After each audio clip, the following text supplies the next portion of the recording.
Assalamu alaikum, family, peace, healing, and light. And welcome back to another episode of Healing with Angelica's podcast, where we discuss all things healing. And if you are new to the show, welcome, beautiful souls.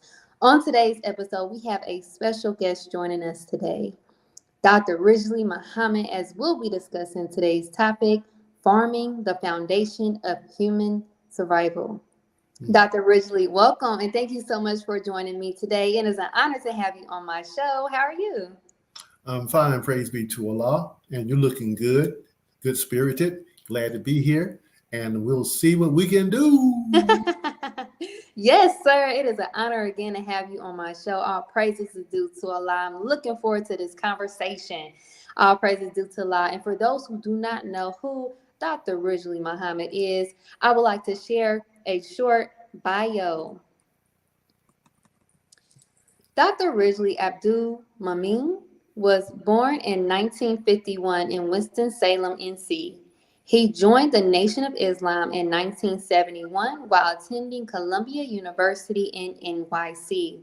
He received a BS in 1976 in Agricultural Economics from NCA&T State University. From 1976 to 1980, he ran his own jewelry making and repair business.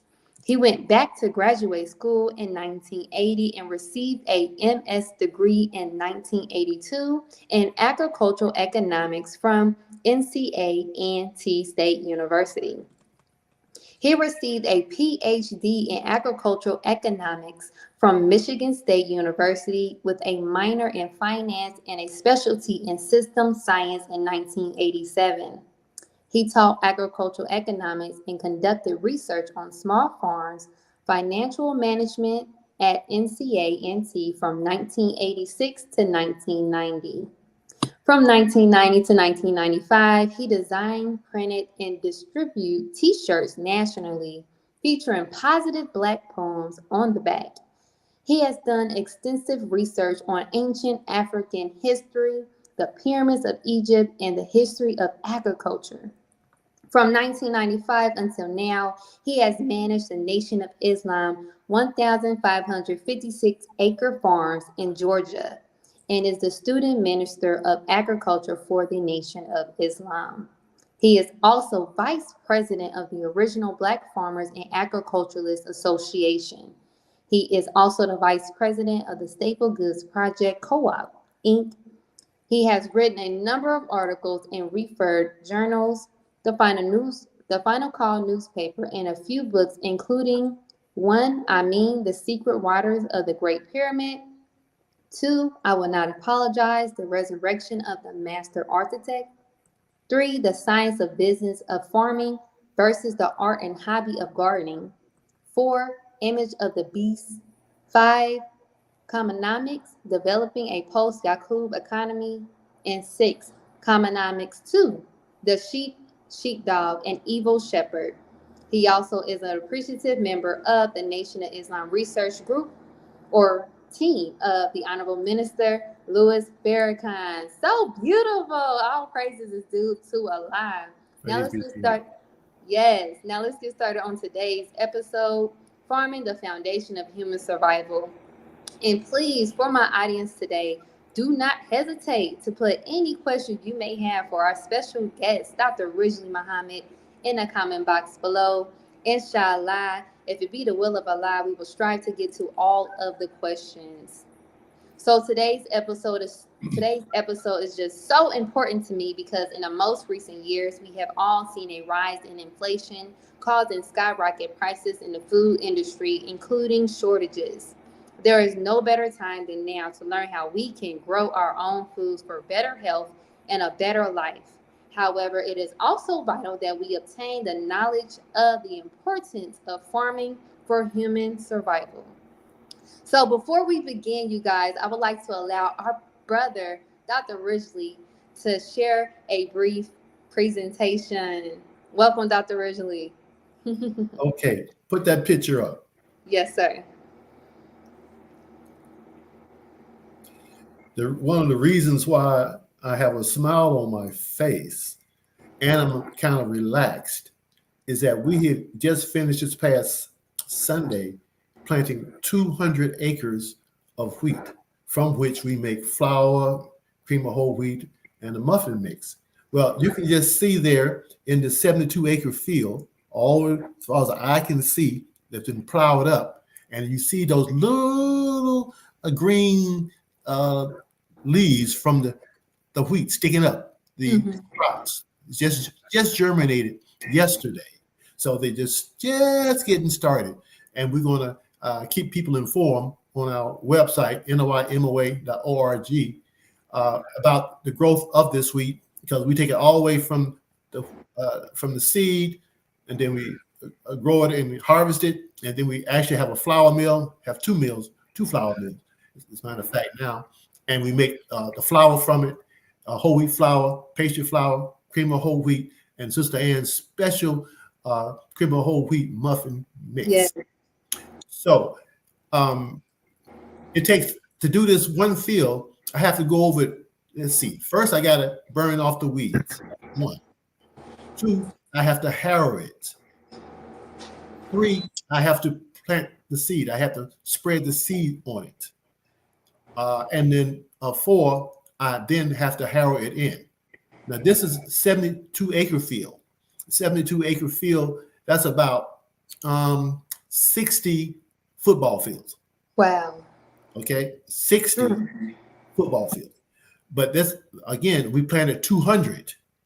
So now we're talking about 160 football fields. Wow. That's what we've planted. So I'm smiling because the hell is over. Yes.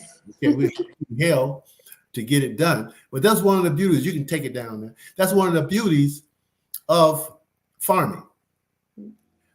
You catch hell, but then you can see the benefit of your work. Yes. If Allah blesses you and Mama Nature allows you to have a crop, have it to germinate, it is the most beautiful feeling in the world. One of them. I want to say it because there's a lot of other feelings I got that's beautiful too. My wife, I don't want to say, well, what about me? Okay, anyway. But, that's what I call it, Mother Earth. When she produces for you, it is definitely gratifying. And so the farmers are one of the few people left in the world that actually can see the product of their labor. Most people work on an assembly line or in an office somewhere, and they don't really see the final product of what they're doing. They're just another cog in the wheel of somebody else's deal. Okay, but with farming, you do it all, and so you see, and you need God. That's why you have to pray, because I cannot make that seed germinate. It takes between 8 and 10 days for the seed to germinate once I plant it. I can't go back and turn the soil up and look at it, because if I turn the soil up and look at it, guess what? I have replanted it. So now I gotta have to wait another 8 to 10 days. So you have to pray that what you did worked, and that now you're going to have a crop. So when it does come up, then you can all you can say is all praise is due to Allah. Okay, so that's why I am in such good spirits, because ain't nothing broke. Now when I go back out to do the next, something go break, and then don't call me on my phone when I'm on the tractor with all in my face, and then say, well, you sound like you got an attitude. I'm catching hell. That's what I'm doing. Okay. So anyway, most of them I don't even answer the phone when I'm catching hell, because people ain't ready to deal with it. So, but when you get it all done, can't nobody take that feeling from you. What you have accomplished, overcoming all obstacles, bearing witness that there is no God but Allah, who came to us in the person of Master Farad Muhammad, because there's so many things going on in the world today that I can see his hand. His hand, and actually through the Honorable Minister Louis Farrakhan, affecting the world stage. Not going to get into that part, because I am on the research team and we do a lot of other research, and I write books on other things other than farming. But today we're going to deal mostly with agriculture. Yes. So hit me with the questions. I love Yes, praise. yes, yes. All praises due to Allah. Oh my gosh, that is so beautiful. And it was just so exciting to see that. Like, I know we just spoke before we got on the show, but just seeing the amount of work and dedication that you have to put into doing that. Oh my gosh. All praises due to Allah. So grateful for you because I love our muffins. That's the Praise be joy. to Allah. Yes. Yes, sir. So, my first question for you, Dr. Ridgely, is what inspired you to dedicate your life to the ministry of agriculture?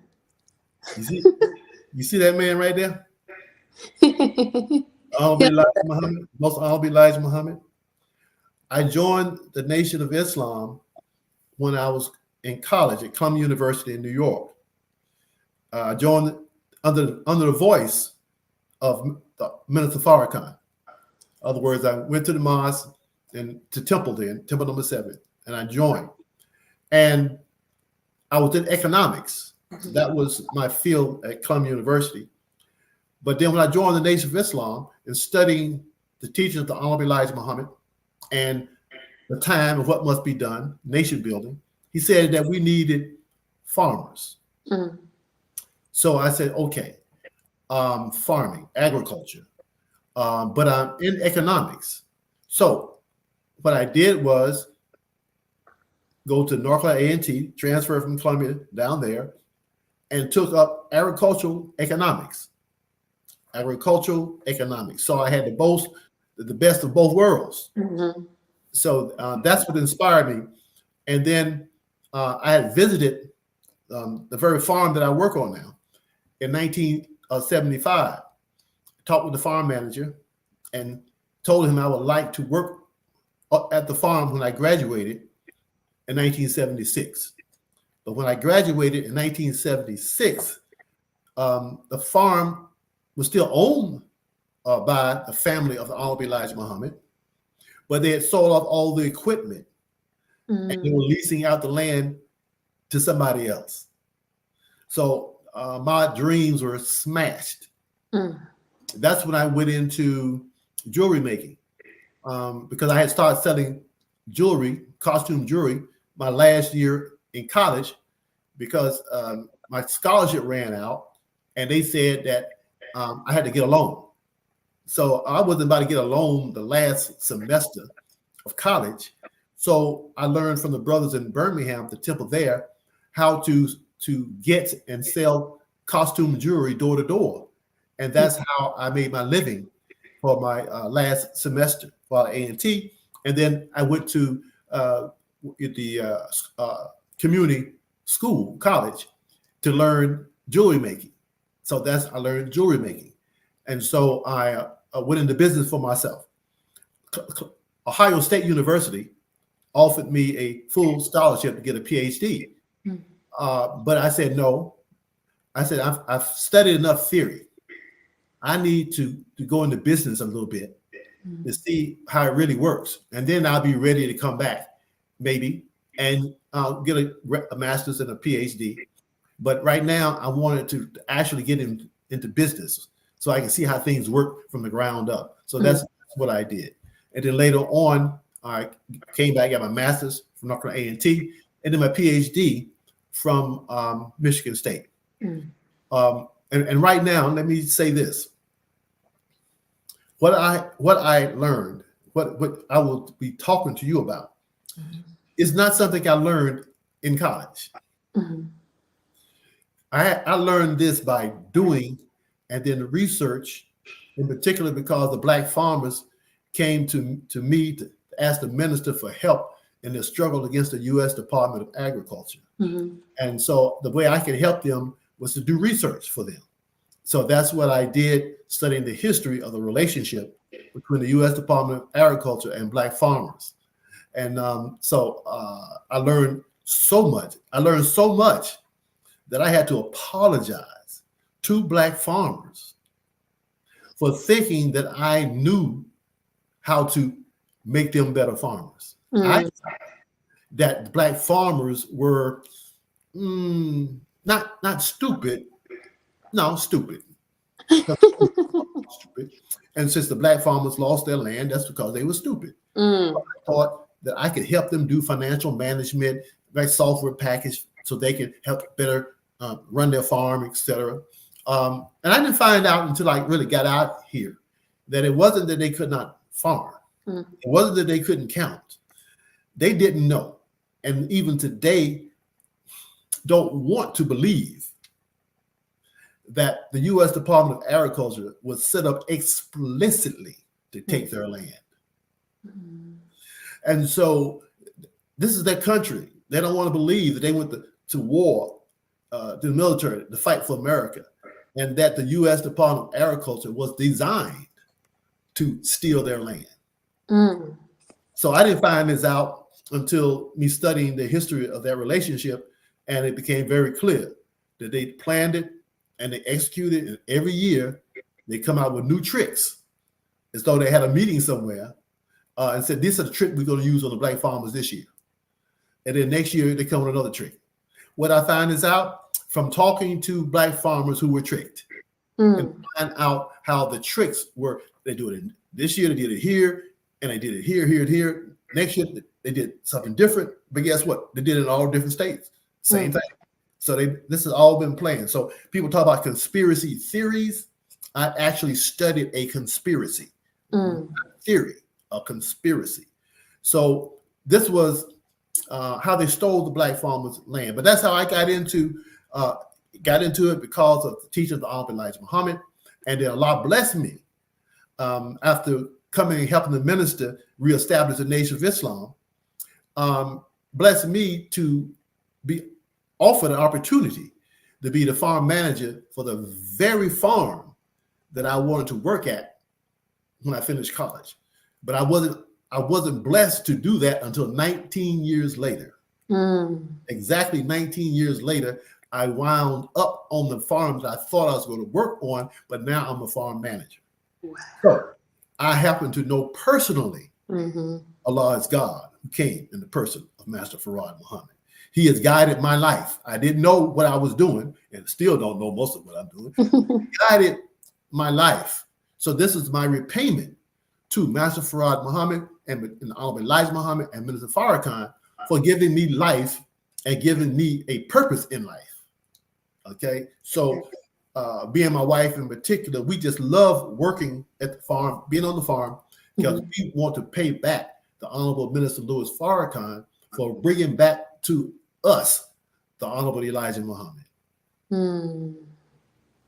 So beautiful. All praises is due to Allah. Such an honor, and we're so grateful to have you. Like, so grateful and grateful for your work. So all praises is due to Allah, Dr. Ridgely. I do see here that we do have a question here from one of the audience here. Question from Tony Muhammad, my brother. Assalamu alaikum, Dr. Ridgely. On the market, the majority of rice and flour-based products are enriched, which really means grafted and chemicalized. How is supporting the products coming from Muhammad farms an important part of our healing as a people? Well, thank you very much for the question. And yes, our products are not chemicalized. Our products don't have no GMO, genetically modified organisms. Our product is better than organic. I say better than organic because 40% of what's in the stores today, like Whole Foods, and also in the grocery stores, USDA has done the research, tested it. 40% of that is not organic. They got stuff in it that ain't supposed to be there. 40%.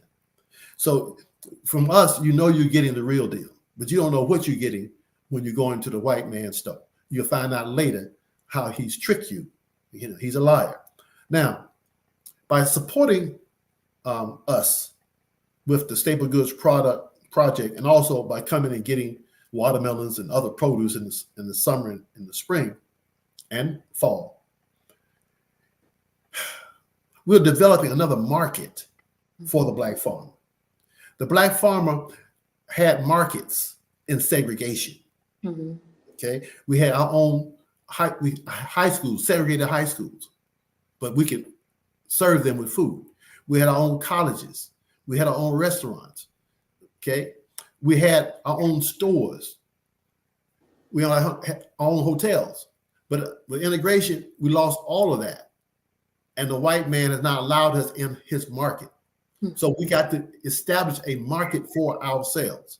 This is one thing we learned from the secret relationship between Blacks and Jews, Volume 2, was that the Jews did not start off growing cotton with slaves in Mississippi.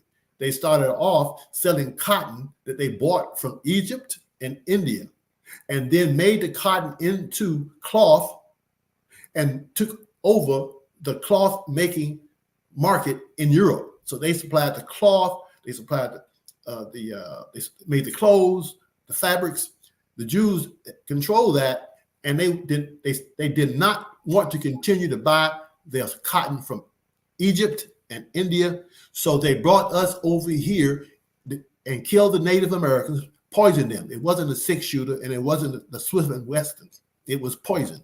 They poisoned the Native Americans, killed their cattle. I mean, the bison, that was their cattle, and then took their land and then brought us over here to grow cotton because we knew how to grow cotton, okay? Because we were doing it in Africa. So they got into production after they controlled the market. So we are trying to develop a market so that the farmer will have a market for his products. That he can grow and we can market it for him, but as a cooperative, so he shares in the benefit of the marketing process as well. So farmers should be in part of the whole process from the land all the way to the man, because the profit comes after the raw product has been processed and distributed. For instance, in a loaf of bread, what's a loaf of bread cost? Around what, $3-4? How much would you guess does the farmer get out of the loaf of bread in terms of the wheat that makes the bread? A loaf of bread. Not much. How about 9 cents? 9 cents. $0.09, 9 cents. Out of a $3 or $4 loaf of bread, the wheat in the bread is paid to the farmer at 9 cents per pound. Now, is that a good business model for the farmer? So at Muhammad Farms, we grow the wheat, and then we mill the wheat, and then we sell the wheat to a co-op directly to the consumer, going around the middleman all the way. Yes. So this is what we're telling farmers, Black farmers. Watch our example. You got to get into value added. If you want, for instance, let's say you want to be a peach farmer, grow peaches. Well, what you just start off with while you're in college, one of y'all go to culinary arts school and another goes to farming school. And then you start making peach pies while you're still in college. And you know that college people love sweets, especially in the middle of the night, especially if they know, you know what I'm talking about. They love sweets. So you have peach cobbler, and you have the best peach cobbler on campus, and next thing in the community, and next thing in a region. They want your peach cobbler, your peach pie. Well, you plant your trees, and it'll take 6 to 7 years before your trees can produce peaches. But by the time your trees are producing peaches, you control a certain sector of the market for peach pies, peach dumplings. Now you take your peaches and you put it in your pie. Before you've been buying from the grocery store or the wholesale market or the farmer's market or individual farmers. You were buying your peaches. But now you've got a market. So now you put your peach in your pie, and you can control everything from the man all the way to the land, from the land to the man. Okay, making all the money in between with no middleman. Okay, so we are trying to be the example of how to develop a market and then provide a market. Because right there in our Step of Goods project, we have 12 of the products come from Muslims, 4 of them from Muhammad Farms, and then another 8 other Muslims across the nation who producing products, value-added products that go into our total mix of products that we distribute. Mm-hmm. So we not only give you good food, we're also providing a market for other farmers, because the key in farming is to have a market for your product and get the right price where you can make a profit, because the system is designed that a small farmer cannot make enough money on a small farm from selling raw product to the market. You got to be able to transform that. Now, I tell you, people don't like to cook no more. But if you're able to have it already cooked for them, they'll buy it. Yeah. Okay. So, you set up a food truck. Okay.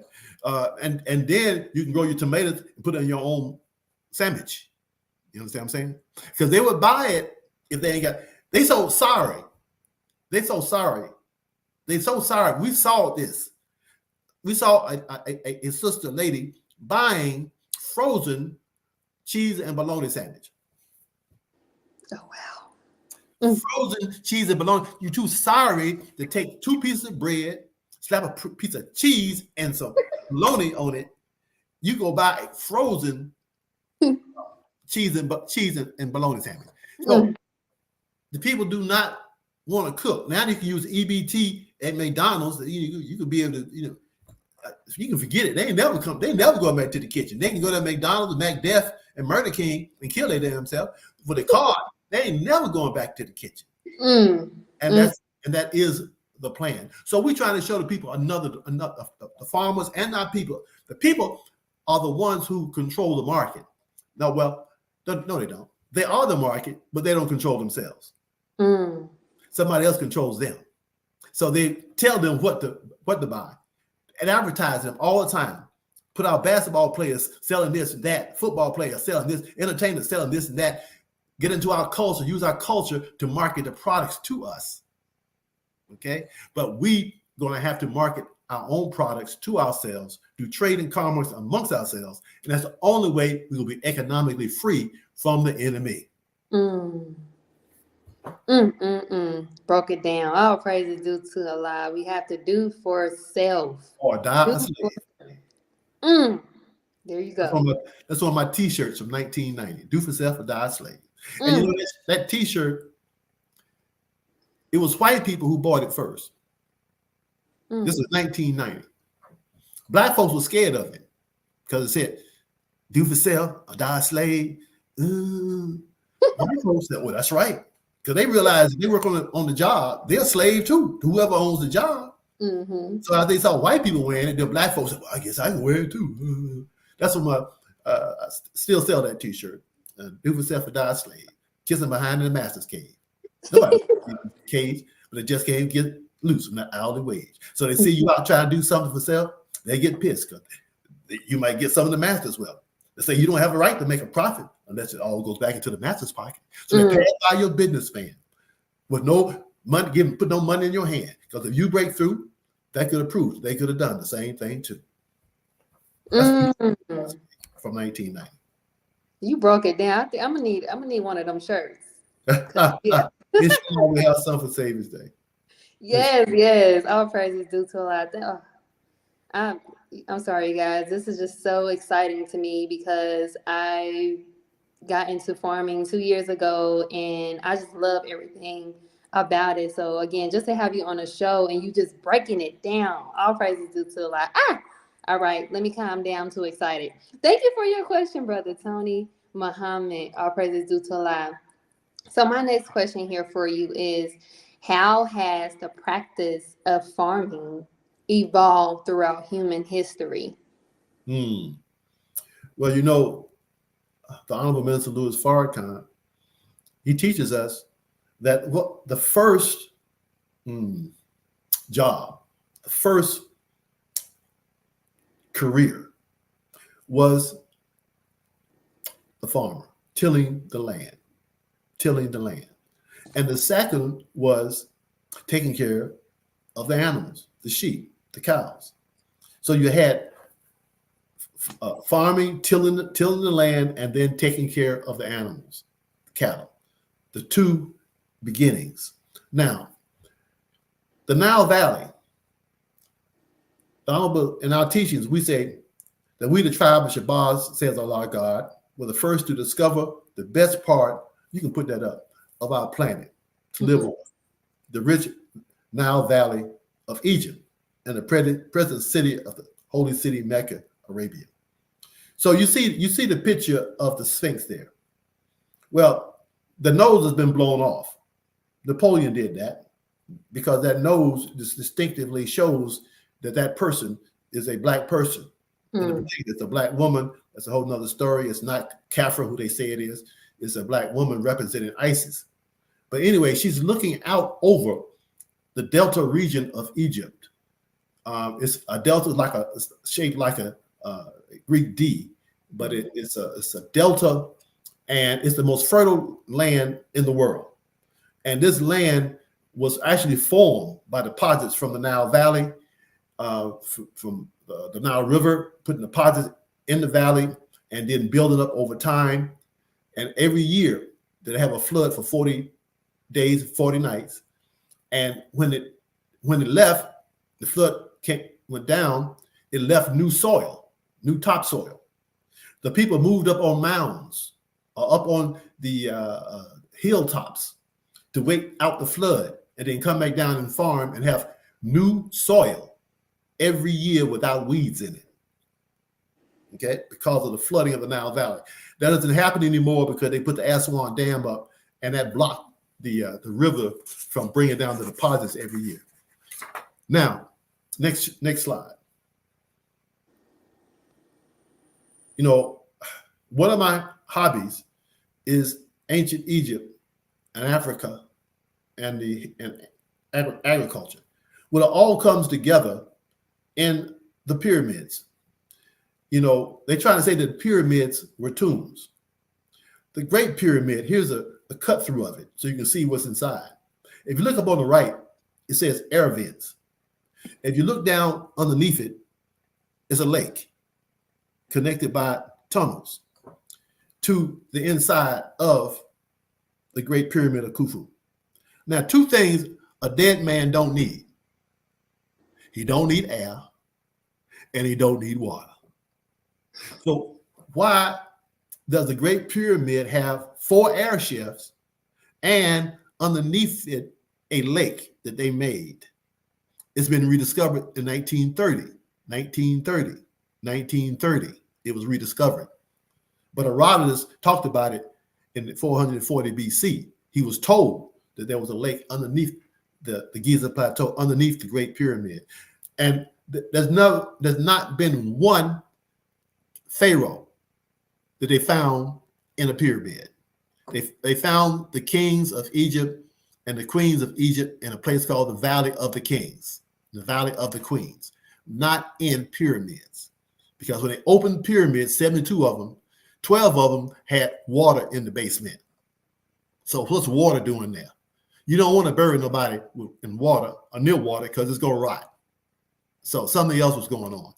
And so we have in our first book, Amen, the Secret Waters of the Great Pyramid, that the Great Pyramid is a water irrigation purification system that purified the underground water and then distributed to the people along the Nile Valley and in the Delta, and that 40 days that they could not drink the Nile water because it was putrid from washing up, going through the valley, washing up all the animal waste and everything was in that, including the strychnine worms. So you couldn't drink the water for 40 days, but so they had to have fresh water. So that's why they built the pyramid to have fresh water and irrigation water for their crops. So that's a whole nother story. But that's how we developed agriculture. Agriculture means land. We were masters at that, and even came over here and taught the Native Americans how to do it. That's why they had those mounds in America, along the Mississippi River in particular, and all major rivers. They had these bounds. Well, these were they were pyramids that people would go up on and wait out the flood. That's why they had a flat top. They would wait out the flood for the each year. So we taught agriculture. People came in from all over the world to Egypt to go to school to learn agriculture and other sciences. So the roots of agriculture.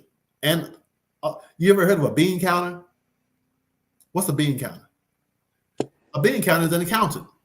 Well, guess what? That's what you have to have when you grow a lot of beans. You have to have bean counters, somebody to keep up with it, to distribute it to the people. So civilization really starts with agriculture.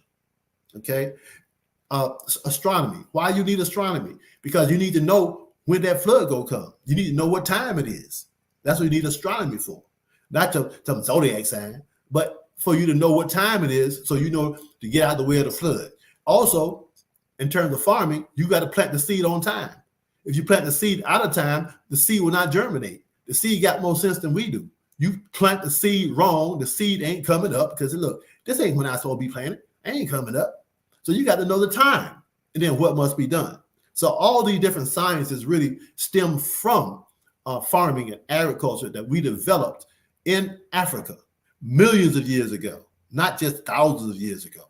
We've been on this planet a long time, and we know how to survive on this planet a long time.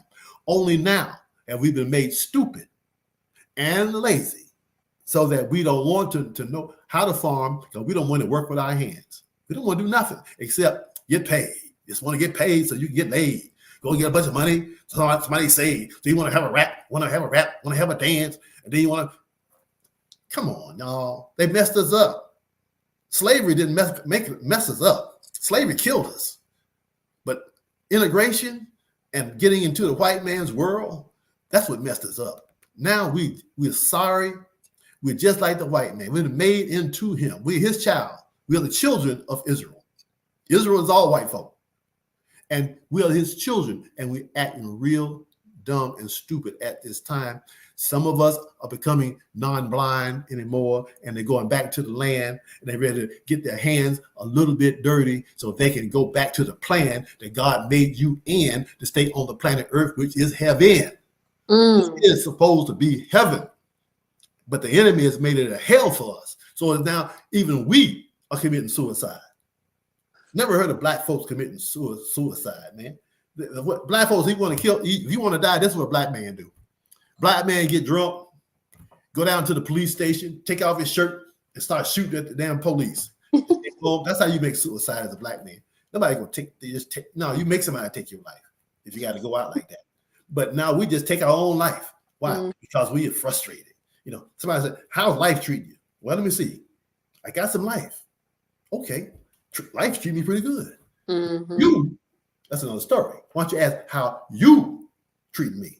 But life, I got some life. Life is treating me fine. I'm sorry. I keep going. Next question.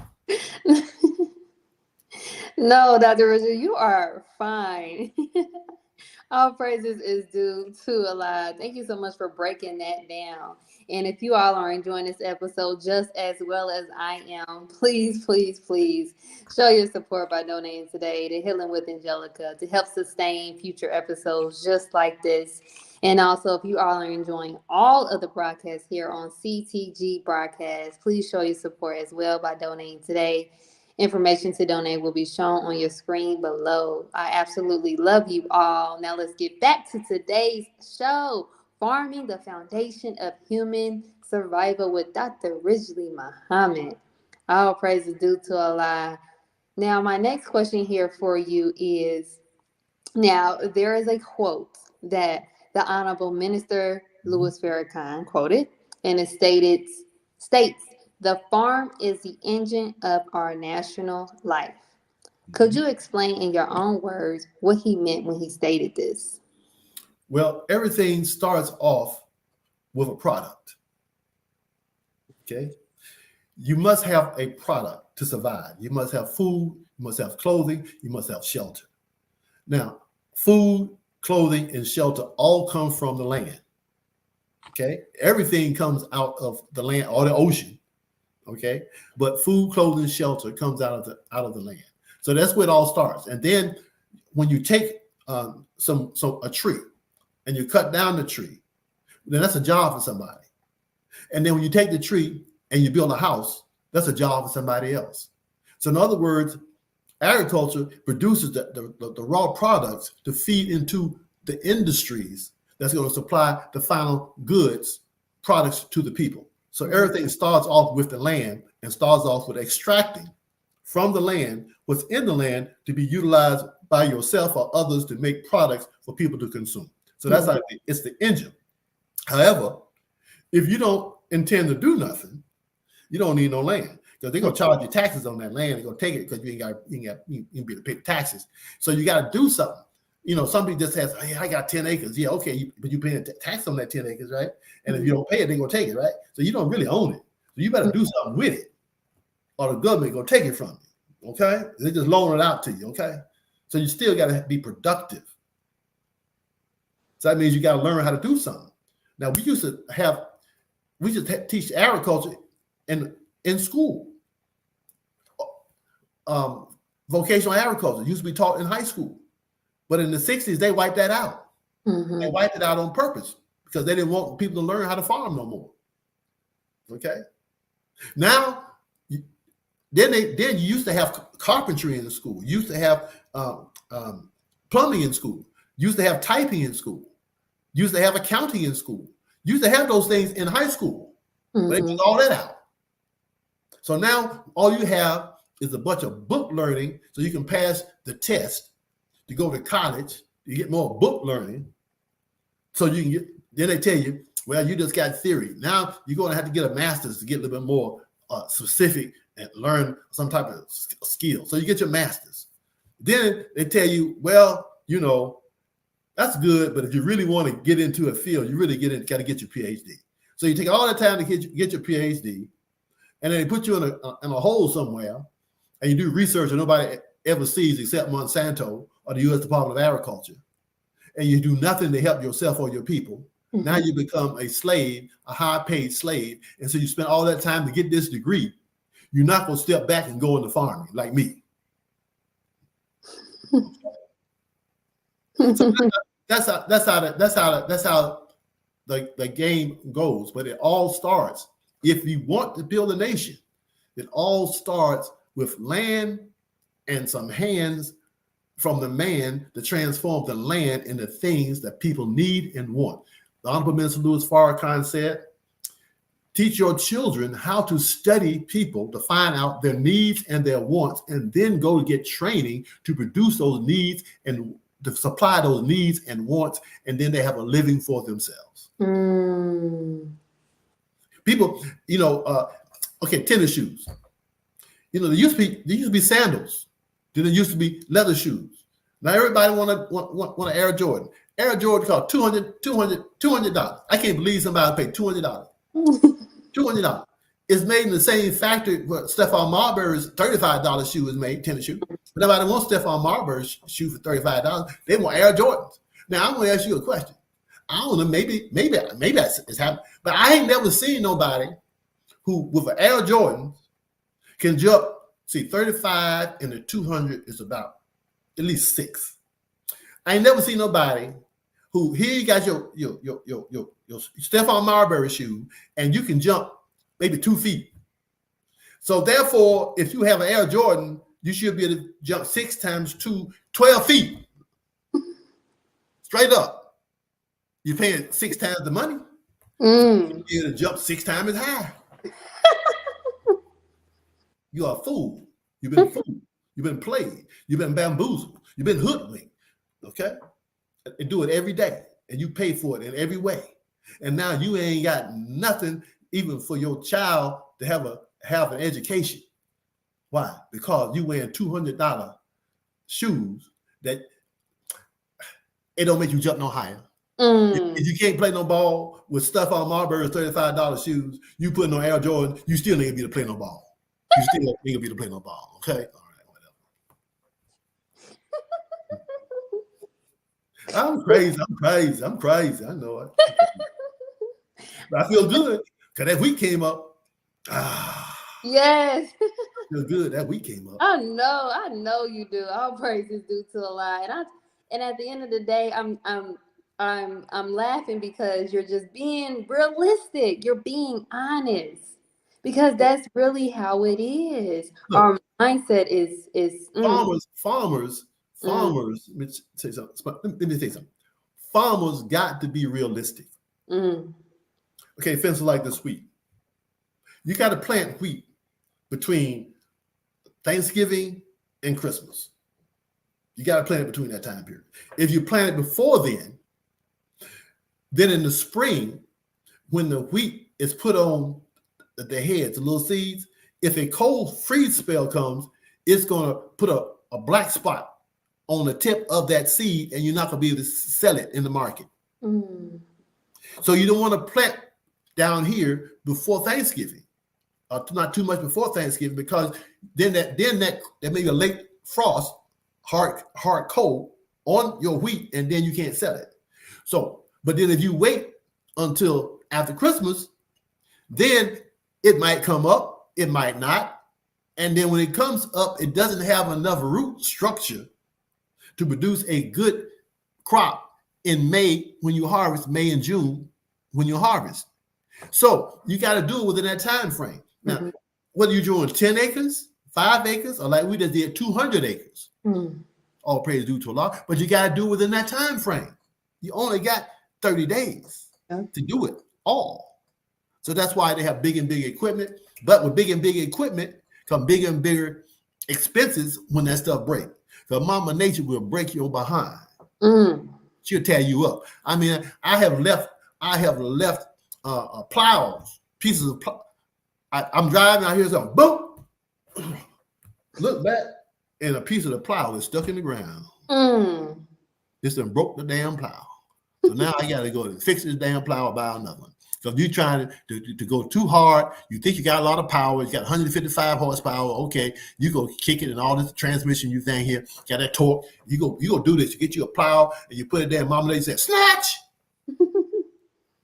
Okay, so, but you got to have bigger stuff. Why do you have to have bigger stuff? Because you got to do bigger volume. Why? Because the price of the product does not sustain the farmer. They made this on purpose like this. At one time, a farmer who grew wheat in 1910, he could take the wheat and sell it at the market, take the money, and buy 22 loaves of bread. Now, a farmer can sell this wheat, a bushel of wheat, 56 pounds in the market, and only can buy 2 loaves of bread. He used to be able to buy 22 loaves of bread. He can only buy 2 loaves of bread. So really, it ain't worth even selling it to the market. You need to take it and make it into flour, because for 1 bushel of wheat, 56 pounds, you can make 40 loaves of bread. 40 loaves of bread from the flour that comes from a bushel of wheat. If you mill it into flour, then you can make 40 loaves of bread. Whereas if you sell the wheat at $4 or $5 a bushel, 56 pounds, you're only going to be able to buy at the most 2 loaves of bread. And if it's real good bread, you only be able to buy 1 loaf. So they set the system up so that the small farmer will not be able to survive, and the big farmers got to buy more and more equipment to expand his production, which increases his risk. And so when you expand your production, you got all these costs that you're putting into production. Now, if equipment break down, you're in trouble because you can't get things done on time. And then you got a loan, you got to pay this loan back, and you wind up losing everything because of 1 piece of equipment broke. What does it take for 1 piece of equipment to break and you can't get it fixed? Because just 1 screw.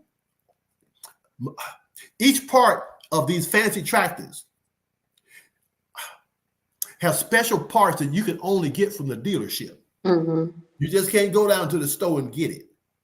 So therefore, if your dealership don't have it, you in trouble. We just got some remotes. That's the thing that you stick your hoses into the back of your tractor so you can use your hydraulics. John Deere, because of COVID, some of the companies went down who supply them their remotes. So they got it from an off-market deal, probably Chinese. And that stuff don't work. It'll jam you up in the middle of the damn day, like it did with me 3 times. Then I went and got the original type, because now they got them in, but now they don't want to pay me for the ones they sold me that they didn't make. They said, we didn't make it. Yeah, but you sold it to me. So you should take this back and give me the ones that you make, because you didn't make it then when I needed it, so you gave me this. We paid for it. So then I got to argue with them just to get the money back from the defective part that messed me up, wasted my time for a whole day. Okay, I digress. Next question. Ooh, I definitely believe that. I definitely believe it. Ooh, all praises due to Allah. I do see here we did have a question here from let me see here, go back from the audience here. I think this is a good question because I would like to know as well. So let me see here. Question from, I might get your name wrong. Ahmad Majid. Assalamu alaikum, beloved. Are you involved in any project sharing your live production farming experience, especially in terms of helping new and young Black farmers and ranchers to set up strong business models? It would be awesome. Well, why don't you come down here and help me? Then I can teach you. Simple. Okay. I don't have time to teach you. Who's gonna run the farm? Who's gonna fix the tractors? I'm teaching you. But if you come, I can teach you and work you. We'll pay you for work, and you can learn. And then you can ask me questions, and I answer the questions. That's how you learn. You see, when they took vocational agriculture out of school, and then when they took the children of the farmer, the government offered scholarships to farmers. Well, not to them, but to the children, to go to college, to study anything but agriculture. Mm-hmm. They wouldn't give them the scholarship to study agriculture. They give them the scholarship to study anything but agriculture, so they would never come back to the farm. For instance, even when they learned agriculture, they may not be able to come back to the farm. We had an apprenticeship program down here at Muhammad Farms. We had a number of young Black men that go through the program. However, we could not afford to hire them when they finished college, because when they finish college, they're making $60 an hour. $60 an hour. We pay $10. Okay, so how are we going to keep them down on the farm? So that's what happens. They go away to college, and he don't work on the farm. He works in a chicken production system. I'm not going to name the company, but it's similar to Purdue, so you pay him $60 an hour. So you come out of college, you can work for the big corporations or the U.S. Department of Agriculture. You're not going to be able to get into farming because, for instance, we bought a 155 horsepower International 7220 tractor in 1997. It cost $75,000. That same International tractor, the same 155 horsepower tractor, new, cost $225,000. So how can you get into farming from scratch and you don't have $225,000? You have to borrow it, and you borrow it, now you may lose your land. So what do the white farmers do? They get the money from the government. They get the money from I did the research. I didn't know none of this. They didn't teach me this at Michigan State. I had to learn on my own, looking at what happened to Black farmers. Right here in this county right here, we used to get money from the U.S. Department of Agriculture, but they put up on blast Glenn Beck, the Chicago Tribune, that Mr. Farrakhan was milking the government. So Mr. Farrakhan said, no more money from the government, get the money back. Now let me tell you how much money we was getting from the government. 1,556 acre farm, we was getting $8,000 a year. $8,000 a year. That ain't paying for one labor at $10 an hour. Yeah. Okay, but they put that on blast. Now, at the same time, while over a 17-year period, we got $114,000, $8,000 a year. In that same period, in this county alone, Terrell County, 100 white farmers got $500,000, $500,000. 50 white farmers got $1 million in Terrell County, where we at, right here. And the chairman of the county commissioners got $6.5 million. You don't hear nothing about them. But they complain about us getting $114,000 over a 17-year period. Yeah. Where they get this type of money is chicken feed. This is how they're able to operate, because the government, and why the government giving them money? Minister Farrakhan has told us about Kissinger and his depopulation plan back in 1974. And in that plan, he had the USDA as a part of the plan. Well, they intend to take away the land, not only from the American black farmers, but from the African and Asian farmers. Okay? And so this has been a plot to get the people off the land so they can have control of their food, so then they can give them poison. So yeah, come on down here, help out. I'll teach you. We'll pay you too. Yes, sir. It's nothing like just going out there and just being around and doing the work, actually. Well, one other thing. You know why I said come out here and help me? Show you how to do some things.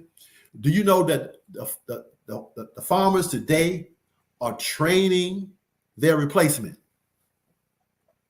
And it ain't gonna be their son. It ain't gonna be their daughter. It's gonna be AI. Because if you get in the management program for John Deere, they can help you manage your farm. They put a sensor all over your tractor. It keeps up with everything that tractor does on every inch of land. It knows how deep to plow, how deep to put the seed, how fast to go, where to turn, where to stop. You're teaching it.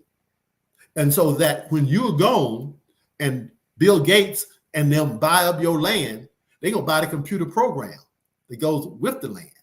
So they can run your farm from a cave. Because you train your replacement. AI. AI ain't learning from itself. It's learning from you. Because you train it. And now they're going to be able to sell what you train it to do to somebody else to replace you. We got to get on board. I'm glad you brought that up, because that's what we're seeing now. It's AI.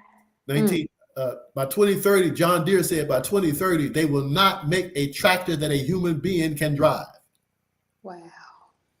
All robots, all AI. The tractor, the grain combine, the sprayers, everything will be completely automated. That you can run it from a cave. Like in, let's see, what was that movie? The Matrix? This about to be real, y'all. We're in this time. It's here. Yeah. All praises due to Allah. Ooh, oh my gosh. This is so beautiful, Dr. Ridgely. Now, we are getting towards the end of the show. It's so many questions I still had, and we're going to have to probably do a part two, because this topic in general needs its own podcast. It needs its own show, because it's so, so vital that we have to understand why we have to really get into farming. This is important. So all praises due to Allah. Now, I do have a few more questions before we end today's show. Now, how can we begin to get ourselves out of the food desert that is to come? Well, they're not going to starve us to death. They're just going to feed us death.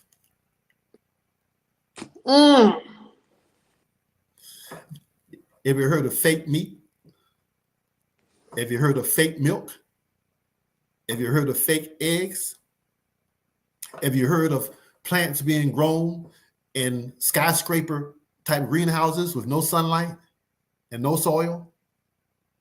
Nothing but a mist of chemicals blown at their roots and LED lighting. The Honorable Elijah Muhammad said that the sun is what gives us the vitamins through the plants. But now they're growing plants with no sunshine. So it's going to have carbohydrates, but no vitamins. So this is what they're doing now. That's when you get into the store, it says certified organic. Guess what?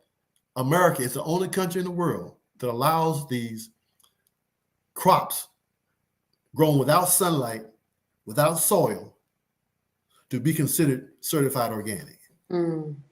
They're feeding the roots the same chemicals that a farmer would put on his land, but if he puts it on his land, then his crop is not organic. But they're able to blow these chemicals at the root of these crops, and these crops are certified organic by the U.S. Department of Agriculture. Mm. Like I said, they're the enemy. They're not your friend. So, you ever heard of Soylent Green? Mm-mm. Yeah, you too young. There's a movie came out in 1973. Charlton Heston called Soylent Green. And there's this wafer that everybody was eating. And eventually he traced it down to find out that it was human beings. They would kill human beings and turn them into a wafer called Soylent Green. There's a company, go look it up, Soylent.com, Soylent.com. Started in 2013 by this young white boy, Reinhardt. And it's producing a food replacement, and he calls it Soylent. And he said he chose the name Soylent because he knew the people go think about Soylent Green and then wonder whether he had humans in there, but he's not going to have humans in there. But guess what? Because you got your attention, you might try it anyway. Mm. So he's made millions of dollars off Soylent, and there ain't no soy in it, and there ain't no lentils. It's only soybeans and lentils. There ain't no soy in it, and ain't no lentils. It's 35 chemicals that he done put together in this concoction. He's not a doctor. He said he learned it on the internet. Okay, what humans need. And this dude is so wicked. I'm gonna read you one thing. He got some sayings, and these are people who grow your food, making your food for you. They're not gonna grow it no more. They're gonna make it for you. He said plants are man's enemy. Plants are competition for us. He said plants were not evolved to feed us. They're competition. And if they had the opportunity, they would kill us. Mm. That's how this man thinks. That's how these white young people think who making money. They don't give a kitty about you or me. They're making money. Now there's a problem with that saying. Him saying that plants are the enemy. They were not evolved to feed us. Okay? Plants breathe in carbon dioxide and give out oxygen. Humans breathe in oxygen and give out carbon dioxide. So actually there's a symbiotic relationship between humans and plants. So plants were evolved to feed us. Mm-hmm. See, we are taught in the Nation of Islam that Allah, God, created the heavens and the earth to serve us. So the plants were made to serve us, and they do. But this white boy says, no, they're in competition with us. For what? They don't drink they don't drink our oxygen. They don't eat our oxygen. They eat the carbon dioxide that we give out as waste. They transform it into oxygen, which we need to survive. So they were evolved for us, but you wanted to destroy plants. You want to call the plant the enemy. Now, you know, they didn't call all type of people terrorists, but now this dude will call the plant the terrorist. If he had an opportunity, he would kill us, the plant. He was a damn liar, cracker.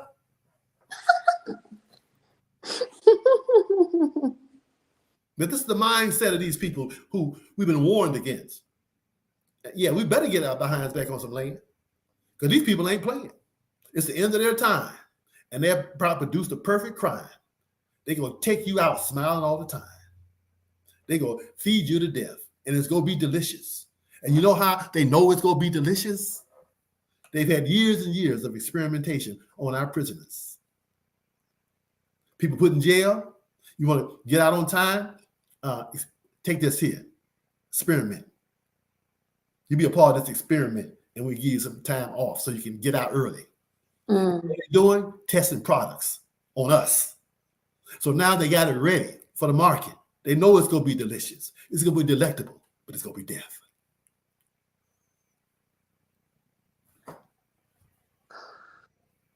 we came out of slavery, a mathematician named Frederick Hoffman in 1896 went to Congress and told Congress, if you deny the Negro medical health care, he will die in 2 generations.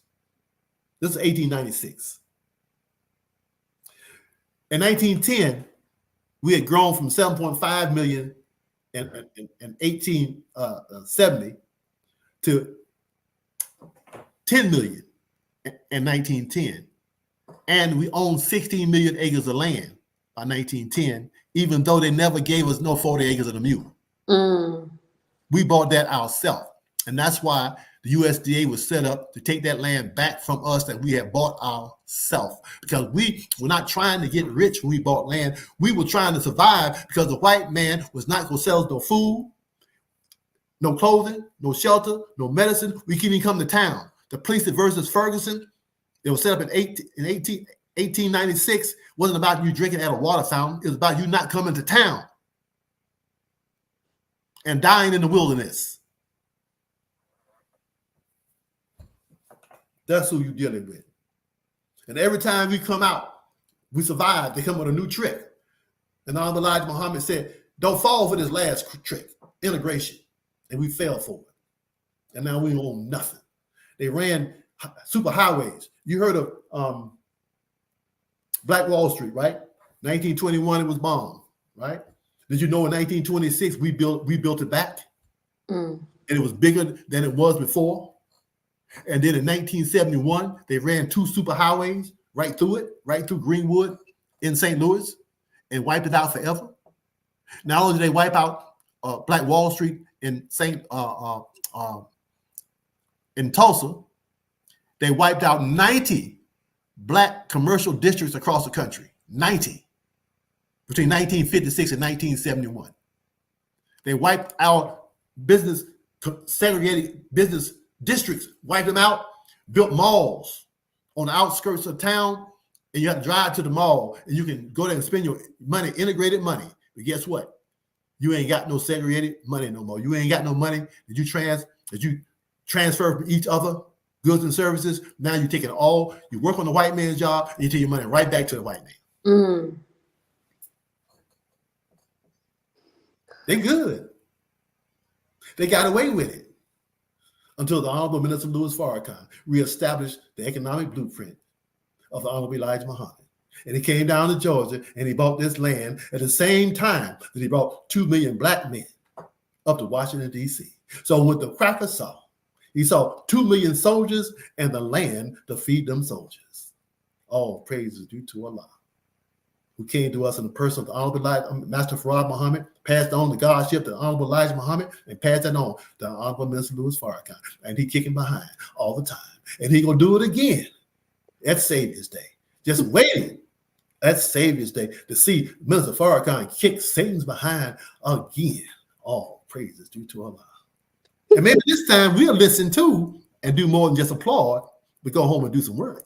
Let's put it into action. Let's back him up. Let's second that emotion. Let's dance. He's singing. Let's dance. Let's make it happen.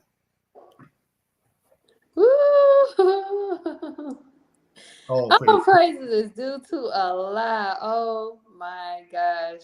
This was beautiful. This was like... because the wheat came up. If the wheat didn't come up, I have a sour puts face on.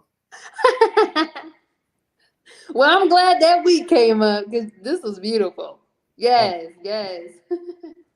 All praises is due to Allah. I just want to thank you so very much, Dr. Ridgely, for taking this opportunity to join me on this show today. I am so grateful you found time to join me to talk about this important, profound, and well-needed topic, the farming, the foundation of human survival.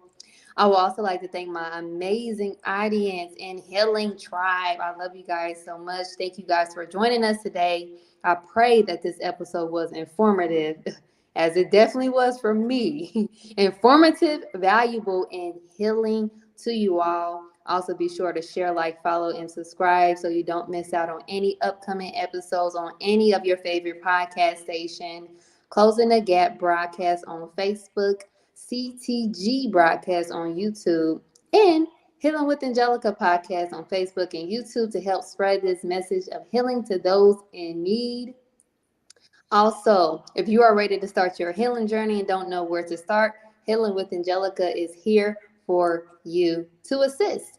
I am offering one-on-ones to help get you started on your healing journey. More information to schedule your call will be shown in the comment section below, including Healing with Angelica merch. I'm just going to show a few that we have here. Healing with Angelica merch here. Let me go down the screen just to show you some of the merch here. We have some of our customers rocking the Healing with Angelica merch. All praises is due to Allah. All praises due to Allah. Also, friendly reminder, please, any purchases that you make is to help to sustain and support Healing with Angelica. So please keep that in mind, as inshallah, we are planning to expand. Also, if you all or you know anyone or yourself are in need of prayer, please, Healing with Angelica is here and would like to send a special prayer to you, and you can do that by emailing us at healwithangelica@yahoo.com.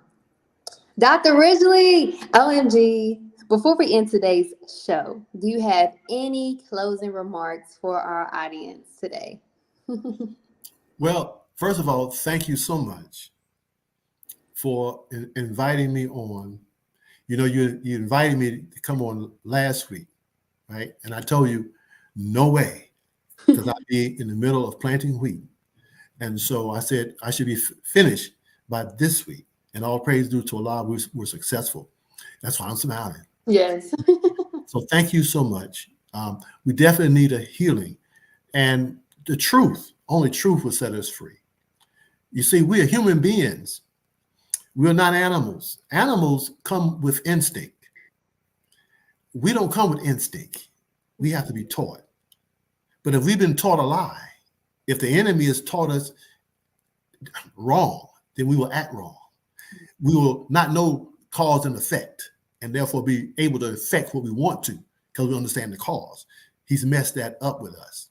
So we must have truth so that we can put the circuits in our minds in a correct framework so we can think properly, make proper decisions, and do what's necessary for the time and what must be done.